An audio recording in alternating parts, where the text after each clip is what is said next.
circulation, that is electrocardiogram. It will hardly take 5 minutes to understand and you will be very clear with the concept. चलो, so let us see what is electrocardiogram. बेटा electrocardiogram को हम बोलते हैं ECG. क्या बोलते हैं हम उसे? ECG. So what is this electrocardiogram? Let us understand in detail. It's a graphical recording of electrical variations which are detected at the surface of body during their propagation through the wall of heart. Okay, now let us just break these lines, okay, to understand it more clearly. So it's a graphical recording, मतलब हम उसे record करने वाले हैं in the graph like this, ठीक है, of electrical variations जो हमारे हार्ट में हो रही है, राइट? आपने कार्डियक साइकिल में पढ़ा है कि हार्ट पे कौन कौन सी चीजें होती है, the contractions, the relaxation, the ventricular contractions, the atrial contractions, जो ये सारी चीजें हमारे हार्ट में होती है, वो सारी चीजें हम रिकॉर्ड करने वाले हैं in the graph which are detected at the surface of the body. मतलब ये जो इलेक्ट्रोकार्डियोग्राम की जो मशीन है उसका कुछ पार्ट हम अपने बॉडी के सरफेस पे अटैच करेंगे बिकॉज वहां पर वो होगी detect. Okay, so what is it? It's a graphical recording, पहला पॉइंट, ठीक है, ऑफ इलेक्ट्रिकल वेरिएशंस जो आपके हार्ट में हो रही है. और वो कहां पर डिटेक्ट हो रही है बेटा? It is getting detected at the surface of the heart. ठीक है, अब आगे बढ़ते हैं. Waller in 1887, okay, first recorded, but Inthoven studied ECG in detail. सबसे पहले the electrocardiogram was recorded by the Waller. ठीक है, वॉलर ने सबसे पहले इसे रिकॉर्ड किया इन 1887, बट इसको डिटेल में हमें बताने वाला, इसे पढ़ने वाला कौन था? इंथोवेन. ठीक है, इंथोवेन in 1903 studied ECG in detail and even he got the Purushkar, the Nobel Prize in 1924. Okay, so now the recording may be in two forms. मतलब आप ये जो graphical representation है आपके हार्ट के फंक्शनिंग की, इसको दो तरीके से रिकॉर्ड कर सकते हो. पहला तो प्रिंट आउट, आपने देखा होगा, आपके घर में बहुत सारे लोगों ने किया भी होगा, आपने देखा होगा कि वो मशीन से धर करके ऐसे प्रिंट आउट निकलता है. ओके, और दूसरा है ऑन स्क्रीन डिस्प्ले. आप स्क्रीन पे भी इसे देख सकते हो. ये आपने एटलीस्ट आपने टीवीज वगैरह में देखा होगा, ये जो ईसीजी मशीन्स होती है वो कनेक्टेड होती है और ऐसे हार्ट बीट दिखाता है, फिर ऐसे स्ट्रेट दिखाता है, and then we say that the person is dead. Okay, so you know what is print out and what is on screen display. Now let us understand what are the instruments जो ECG के लिए लगते हैं. The first thing is ECG machine, but obvious हमें वो machine चाहिए. आपको पता होगा, you must have seen that कि ऐसी कोई मशीन होती है, ठीक है, इलेक्ट्रिकल मशीन ऐसी होती है, या फिर हम इसे बोलते हैं electrocardiograph. See many students are confused कि यार इलेक्ट्रोकार्डियोग्राफ क्या है और इलेक्ट्रोकार्डियोग्राम क्या है.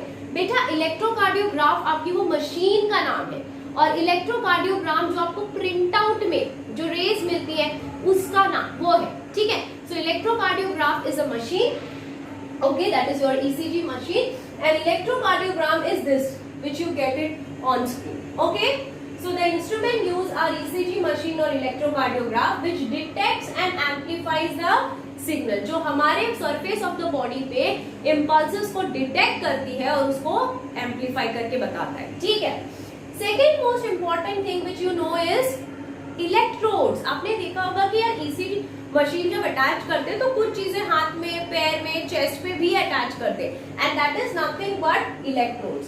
सो टोटल 10 इलेक्ट्रोड्स लगते हैं.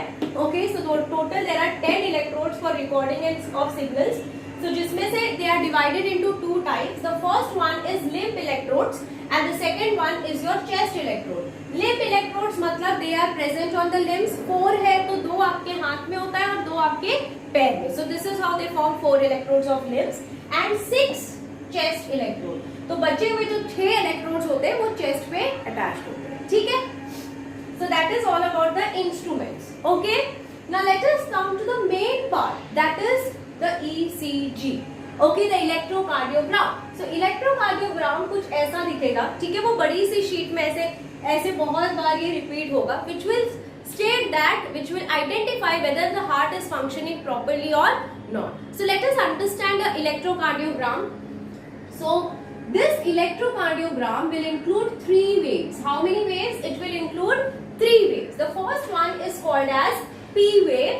The second one is called as QRS and the last one is called as T wave. ठीक है, तो पहला वाला क्या है आपका?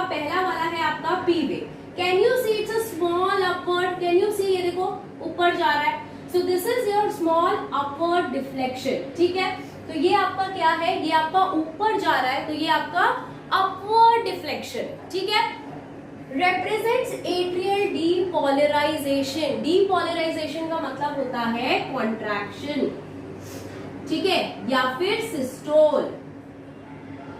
अब मुझे आप ये बताओ, आपने कार्डियक साइकिल में क्या पढ़ा? कार्डियक साइकिल में आपने पढ़ा होगा कि एट्रियम कॉन्ट्रैक्ट क्यों करता है, बिकॉज आपके एट्रियम में होता है SA node, right. So SA node is a pace maker, right. वो इम्पल्स को जनरेट करता है और उसको एट्रिया में पास करता है, जिसकी वजह से there is an atrial contraction, right. So this P wave will represent atrial contraction, that is atrial depolarization.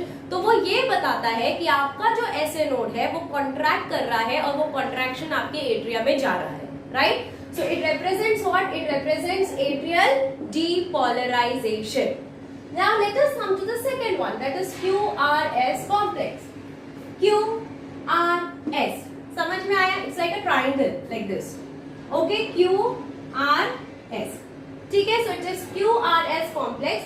So it starts as slight downward. Can you see? ये नीचे जा रहा है बच्चा, ये देखो ये नीचे जा रहा है. Okay, Q is like this, it is going like this downwards.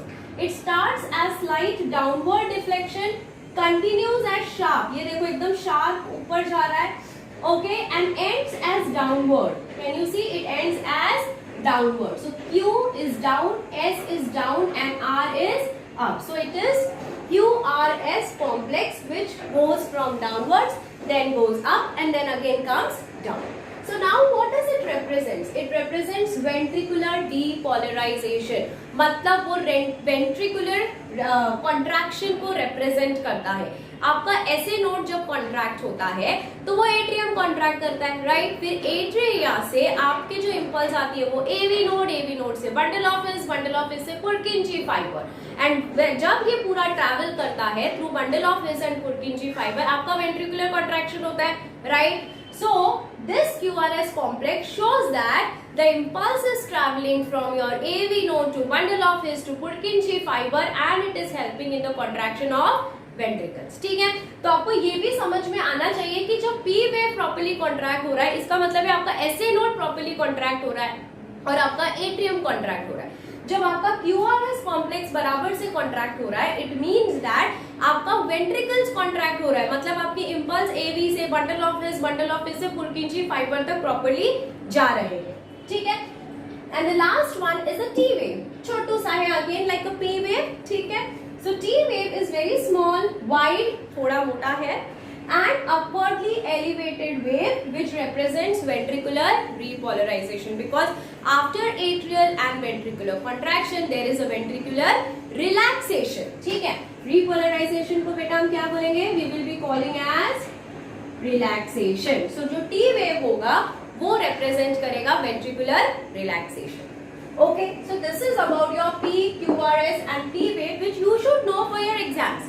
आपको इतना आपके एग्जाम्स के लिए आना ही चाहिए कि पी वेव क्या रिप्रेजेंट करता है, क्यूआरएस क्या रिप्रेजेंट करता है और टी क्या रिप्रेजेंट करता है. ठीक है, so P wave will represent atrial depolarization, QRS will represent your ventricular depolarization, and T wave will represent ventricular repolarization. Now come to the diagram over here. Let us understand the diagram also. Okay, so this is your P wave going upwards, right? QRS, QC going downwards, R again going upwards, and S coming down.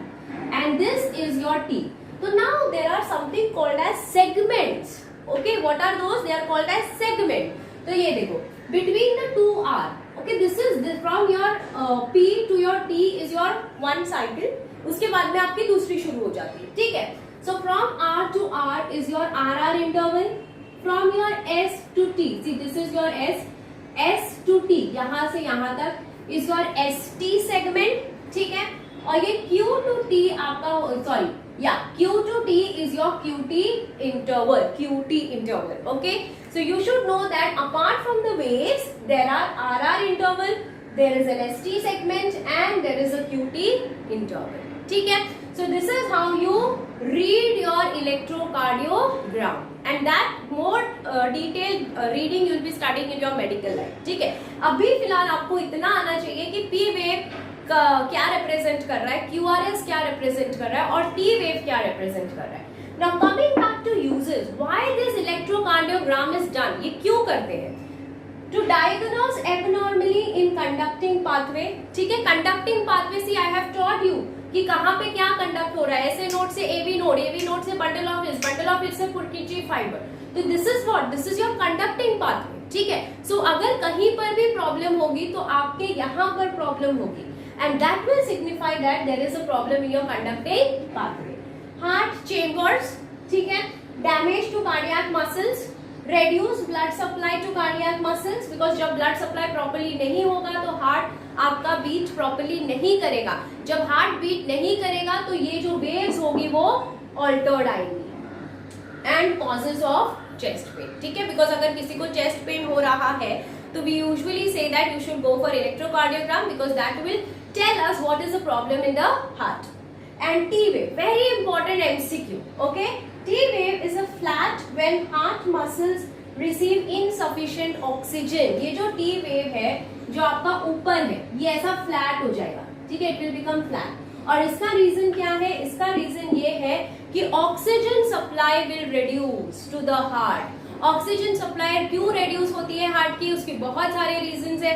ठीक है, so the oxygen supply will to the heart will reduce if the T wave is flat. ऐसे ही सारे reasons होते हैं. In fact जब आप medical में जाओगे तो आप पढ़ोगे कि जब P वेव का नॉर्मल से डिविएट होता है, लाइक हाई होता है या फिर फ्लैट होता है, QRS कैसे चेंज होते हैं सारे सेगमेंट्स के बीच में. कैन यू सी यहाँ पर इंटरवल्स दिया हुआ है. ठीक है, वो इंटरवल्स अगर ऑल्टर हुआ तो उसका मतलब क्या होता है? तो that is called as reading of electrocardiogram. But for your 12th standard, for your NEET exam, this is the maximum which you should know about electrocardiogram.